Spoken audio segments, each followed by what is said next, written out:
Welcome to SKYPODCAST. A Spotify exclusive. I'm so proud of myself this morning Why? because I used my fancy sauce plate to make myself a fancy breakfast with a fancy cup for my coffee. Yeah, it's Saan not nanggaling often. yun? What do you mean? Why do we have fancy plates? Gifted to Do you us. think it's ever worth it to buy fancy plates? That's the thing nga eh. Like, it should be, but I don't think I deserve it. I can't understand the reason for fancy plates. It makes you feel nice when you're using it. But That's it's the so- whole point of it. diba- It's not a practicality thing. Like, how much is it, do you think? I don't know. It depends. It depends on the kind of fanciness. But it's just like buying a luxury item, right? Like, if you buy a, let's say, Uniqlo shirt versus a plain white shirt that's $1,000. Diba? Yeah. But Like, you can't ever justify it. But some people buy the $1,000 shirt because feeling nila they deserve it. yes, but sa akin when I buy, like for example, a fancy bag versus a not so fancy bag, makikita mo talaga. But, di ba parang kung medyo plates, hindi mo makikita. Makikita mo. Oh my gosh, did you see that vlog of Small Loudest where she posted about, she was talking about her sister's plate collection. I don't know which vlog that was. Basta, she was taking a tour of her sister's house and there was this whole cabinet filled with plates and she was saying that these plates were auctioned and like each plate costs an arm and a leg. Na Kinento mo ata sa akin yung Yeah. Queen Elizabeth yung it was kumain auctioned doon. and yeah, Queen Elizabeth used those Flora Danica plates. I've never heard of the brand, but apparently it's so fancy. You can tell that they're super fancy. Alam you mo, can tell. pag yumaman ng tao, nagbabago yung... Ang daming quirks. Ang daming quirks, ang daming eccentricities, no? Yeah. Parang mas weird na yung mga hobbies mo. Yeah. And, Or like for example, if you're a guy and you're making total bank, Yeah. you buy yourself a really expensive car. kahit hindi mo naman magagamit na... Yeah, but the same, a Prius or a Kia or a Hyundai or a whatever car will also get you to the same destination naman. Kung practicality lang yung pag-usapan natin. Yes. Diba? Yes. Oo. If it's practicality, parang that argument dati was an argument my parents made na parang economy lang tayo.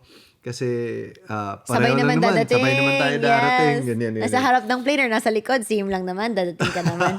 Yeah. Pero as they got older, parang na-try na nila mag-business class. Tapos, ay, ang sarap pala mag-business class. I remember nga you were telling me na, business class tayo with Scotty. Sabi ko, no! He has to experience economy. Doon tayo sa likod. Like, when he's young, I don't want to spoil him na lahat na lang meron siya. Alam mo yun? Yeah, I think it's good though. And to be honest, as long as it's short trips, I really don't mind like being in economy. Pag Feeling ko kailangan flexible tayo. Flexible When it makes tayo. sense. Yeah. Diba? Ang problema lang is as we get older, we get to have like certain habits na parang meron tayong makasanayan ng mga things that We if it's become less taken away flexible. from us, yeah. Yes. Parang mas naiinis tayo. Yes, exactly. Like my mom was just making kwento a few days ago na pumasok sila sa isang coffee store and then my dad asked for a certain kind of tea and my dad is very particular with his teas. And the coffee shop didn't have the tea that he wanted. Parang napikon si dad na parang tea shop pala yun. Tea shop that's kayo. why. Bakit wala kayong ganitong specific Maybe tea it's na a inis na common siya? tea. Yeah, or whatever reason it is. But I think if you're young, like kung tayo teenagers pa tayo, we're making lakwacha with our friends. Oh my God, I sound so konyo. Yeah, and then if they don't have the drink that we like, okay, whatever, let's just tambay here with our friends. Yeah.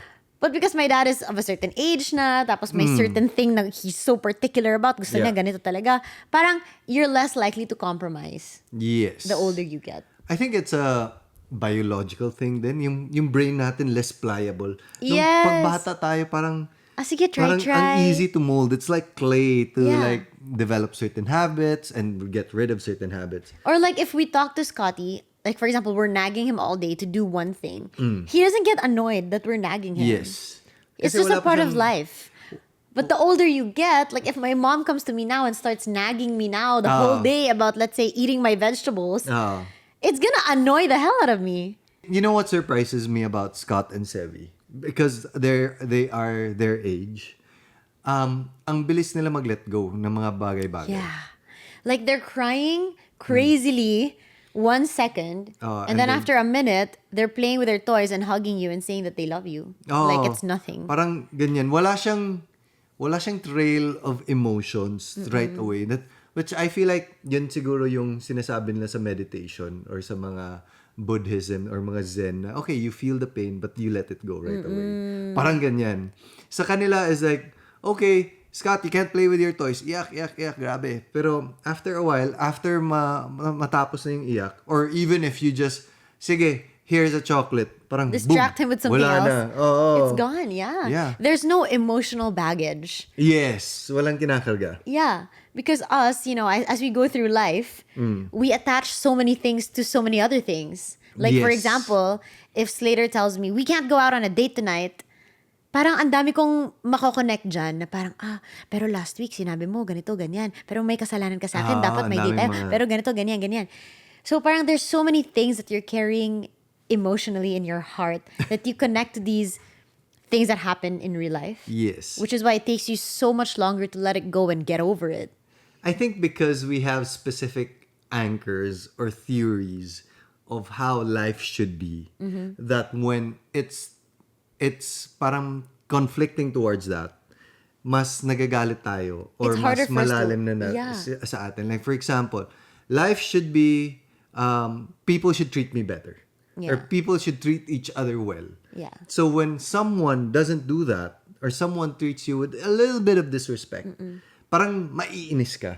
Yeah. Because, for example, if Scotty, if a kid were to push him in the playground, he'll just be like, okay, play again. But if somebody were to push me in the playground, I'll be like, dude, what the hell? Yes. Or even, naalala mo sa airport when we were on our way to Hong Kong, on Scotty's first trip. Yes. Merong si Scotty lumapit sa isang bata.